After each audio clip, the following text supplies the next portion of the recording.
E aí, Veckers, tudo bem? Preparados para nós fecharmos a nossa playlist de Sociologia Clássica hoje? Portanto, vamos de Caio Prado Júnior. Bora pegar papel e caneta para nós estudarmos. A partir de hoje, vocês terão as melhores condições para nos acompanhar com a Sociologia Clássica. Saca só esse raciocínio. Eu e vocês tratamos do espírito positivista com Comte. Atravessamos o funcionalismo de Durkheim. Depois nós batemos um papo com a filosofia alemã, ou melhor dizendo, com as ciências sociais alemã, e nós conseguimos encarar o realismo de Max Weber. E por último, não nos faltou as diferenciações de Marx dos marxistas. A nossa aula inaugural, a aula que abriu o VEC, é justamente sobre isso. O que são as questões marxianas e as questões marxistas. E não bastassem os europeus, eu e vocês também acompanhamos a sociologia brasileira, a chamada sociologia clássica brasileira. Afinal de contas, nós partimos do século XIX, conversamos com a galera do IHGB, o Instituto Histórico Geográfico Brasileiro, para compreender como, supostamente, a história se desenvolve de maneira linear e evolutiva. É isso que diziam os positivistas. Logo depois chegamos na geração de 30 e nós conversamos com Gilberto Freire para encarar que, na verdade, somos miscigenados e a miscigenação é um fator positivo dentro da civilização brasileira. Afinal de contas, ela promove uma pacificação social. Porém, não contentes com essa conversa sobre democracia racial e sobre um possível convívio pacífico interétnico em nosso país, nós chegamos nos anos 60 na USP. E nós conversamos com a sociologia de Florestan Fernandes. E aí chamamos Florestan para poder reconhecer como, de fato, a negritude no Brasil é uma questão de classe. Ou melhor dizendo, as condições sociais e econômicas andam juntas. Elas são problematizadas e devem ser problematizadas junto com as questões étnicas. E por fim, chegamos em Darcy Ribeiro. E com Darcy, eu e vocês nos enchemos de euforia para acompanhar a redemocratização do Brasil. E ali nos anos 90, nós publicamos em 1995 O Povo Brasileiro, para reconhecer como, na verdade, isso de civilização brasileira pode ser definida como uma unidade na diversidade. Nós somos gaúchos, nortistas, nordestinos, sudestinos, sulistas, enfim, sertanejos, caipiras, gaúchos e todos brasileiros. E claro, não nos esquecemos de analisar o liberalismo de Sérgio Buarque de Holanda, o pai do Chico, justamente para lançar críticas ácidas a essa mania besta que nós temos de confundir o público com o privado, ou seja, o famoso patrimonialismo, que cá entre nós no dia a dia pode ser entendido como jeitinho brasileiro, ou então a famosa malandragem, tá legal? Agora, o que nos resta, enfim, é o nome de Caio Prado Júnior, um nome forte das ciências econômicas brasileiras. Bem, da mesma forma que nós fizemos com Florestan Fernandes, vale uma rápida biografia de Caio Prado Júnior.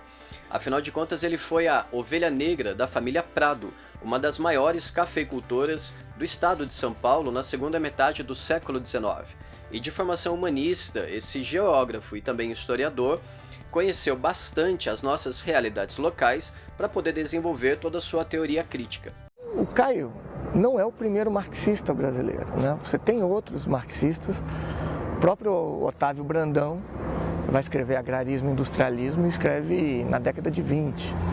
Mas o Caio talvez seja o primeiro a escrever uma obra de fôlego, né, com um grau de sofisticação que você não tinha até então. O Caio vai primeiro utilizar o materialismo histórico no Brasil de forma pioneira, apesar de outros já terem tentado fazer isso. E o Caio vai colocar ênfase nas classes populares. Ou seja, ele não vai fazer uma história necessariamente narrativa, tradicional, onde os grandes nomes, os grandes heróis e mesmo só a superestrutura estão ganhando proeminência.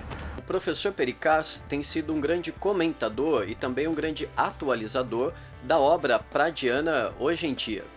E segundo ele, o Caio Prado Júnior foi um grande militante do PCB, o Partido Comunista Brasileiro, até o fim de sua vida, mas sem defender a luta armada ou então a guerra de guerrilhas, né? que lá dos anos 60 para os anos 70 também era chamada de foquismo ou então também de guevarismo.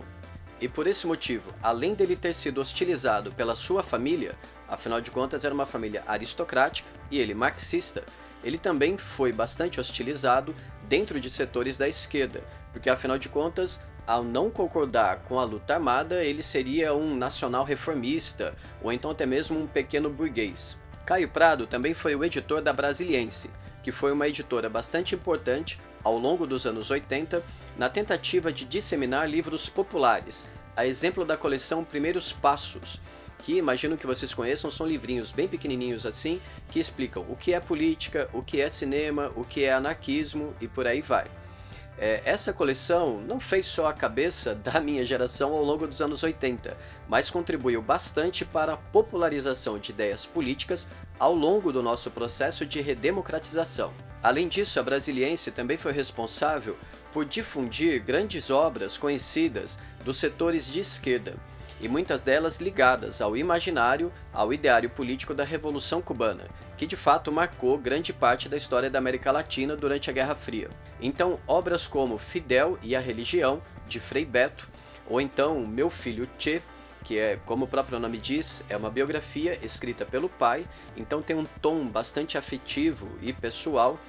São obras para quem está afinado com esse ideário, são pratos cheios. Ou ainda vocês têm uma outra obra clássica que já foi adaptada pelo nosso cinema brasileiro, com Che pela América Latina, de Alberto Granado, que virou o filme de Walter Salles que percorre todo o ideário, a formação de Che Guevara.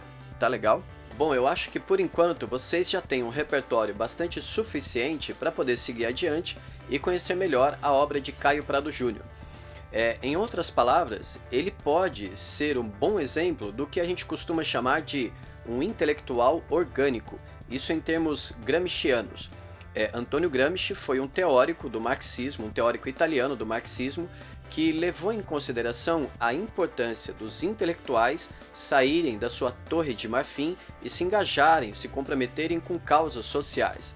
E isso foi também Caio Prado. Foi um intelectual engajado com a publicação de livros, revistas e jornais que estivessem comprometidos com as lutas sociais do seu tempo, com os movimentos sociais do seu tempo. Agora vamos à teoria pradiana. Existem dois livros que são recorrentes nos vestibulares, as suas citações são recorrentes nos vestibulares.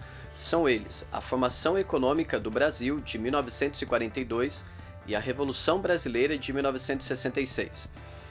Digamos que com a primeira obra, lançada em 42, a intenção de Prado era tal como a de Freire, lançar uma trilogia a respeito do Brasil colônia, depois Império e então República.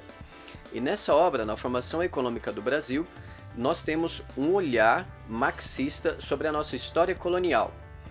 Notem o seguinte, nós estamos em 1942, e a ótica lançada por Caio Prado sobre a nossa colônia envolve reconhecer que a extração de matéria-primas do nosso território destinava-se a abastecer um mercado internacional em ascensão, aquilo que no século XIX nós vamos chamar de imperialismo, certo? Bom, para a gente entender isso melhor, vamos convidar o professor Pericaz.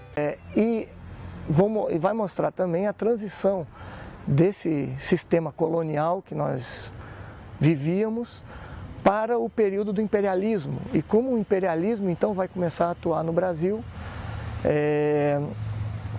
e como nós ainda tínhamos os resquícios coloniais. Ele era muito crítico àqueles que defendiam um feudalismo no Brasil ou resquícios feudais no campo, por exemplo. E ele dizia que o que nós talvez pudéssemos utilizar eram termos como resquícios coloniais ou escravistas ou semi-escravistas, talvez. Então ele vai mostrar justamente essa trajetória do Brasil, mas sempre com o intuito principal de agir em sua época. Então, traduzindo o raciocínio do professor Pericaz para a gente chegar na questão. Digamos que a ótica pradiana envolve superar, romper as interpretações que eram feitas do nosso período colonial até 1940, que encaravam que a nossa situação colonial ela era marcada por resquícios ou então vestígios feudais, como se as práticas econômicas fossem alguma coisa que envolvesse servidão, vassalagem. Nesse sentido, então, a novidade, digamos assim, com essa leitura econômica, envolvia reconhecer que tanto o controle da coroa portuguesa, quanto também os interesses administrativos da nossa burguesia agroexportadora estavam na manutenção de um superávit, ou seja, a intenção final do projeto colonial era, no primeiro momento, garantir uma balança econômica favorável, num segundo momento, visando a cunhagem de moedas, e num terceiro momento, no final das contas, o projeto final era justamente fortalecer os estados nacionais em ascensão, particularmente, no nosso caso, Portugal. E é justamente todo esse raciocínio que você encontra na questão 2 da prova de História da FUVEST, realizada em 2011. Saca só o enunciado. É assim, extremamente simples, a estrutura social da colônia no primeiro século e meio de colonização. Reduz-se, em suma, duas classes. De um lado, os proprietários rurais, a classe abastada dos senhores de engenho e fazenda. Do outro, a massa da população espúria, pobre, dos trabalhadores do campo, escravos e semilivres. Da simplicidade da infraestrutura econômica, a terra, única força produtiva, absorvida pela grande exploração agrícola, deriva a da estrutura social, a reduzida classe de proprietários e a grande massa, explorada e oprimida. Há naturalmente no seio dessa massa gradações que assinalamos, mas elas não são, contudo, bastante profundas para se caracterizarem situações radicalmente distintas. Caio Prado Júnior em Evolução Política do Brasil. Nesse trecho, o autor observa que, na sociedade colonial... Bem, perceba que desde a primeira linha você tem as condições marxistas do argumento. Afinal de contas, o autor destaca a estrutura social. Portanto, nós somos elaborações sociais dentro de um determinado horizonte econômico. Em segundo lugar, existe a referência às classes sociais dentro do universo colonial brasileiro. Isso implica em reconhecer que as relações de trabalho e, portanto, as relações sociais são mediadas pelo capital. Num terceiro momento, o autor se refere ao fato de que traficantes de escravos, mascates, bandeirantes, boticários, tarifeiros, enfim, essa suposta classe média não chegava a alterar o fundamento básico, o propósito primeiro da coroa, que era a exploração de matéria-prima e a arrecadação de uma balança comercial favorável. Portanto, isso nos leva à letra E como correta, porque ela demonstra a simplicidade da estrutura econômica e social e dialoga diretamente com o enunciado. Para encerrar, encerramos a nossa playlist de Sociologia Clássica. That's done, tá certo? Tudo bem, é claro que talvez falte, ou então vale a pena aqui bater um papo com vocês a respeito de Adam Smith, Tocqueville, Giddens, ou então até mesmo Pierre Bourdieu. Mas vamos deixar esses caras para a nossa terceira temporada, tá legal? Até mesmo porque ao longo desse mês de setembro nós teremos várias parcerias e colaborações. Portanto, continue nos acompanhando, deixe aqui as suas dúvidas, críticas e sugestões, todas no comentário. Um abraço forte e até semana que vem. Tchau!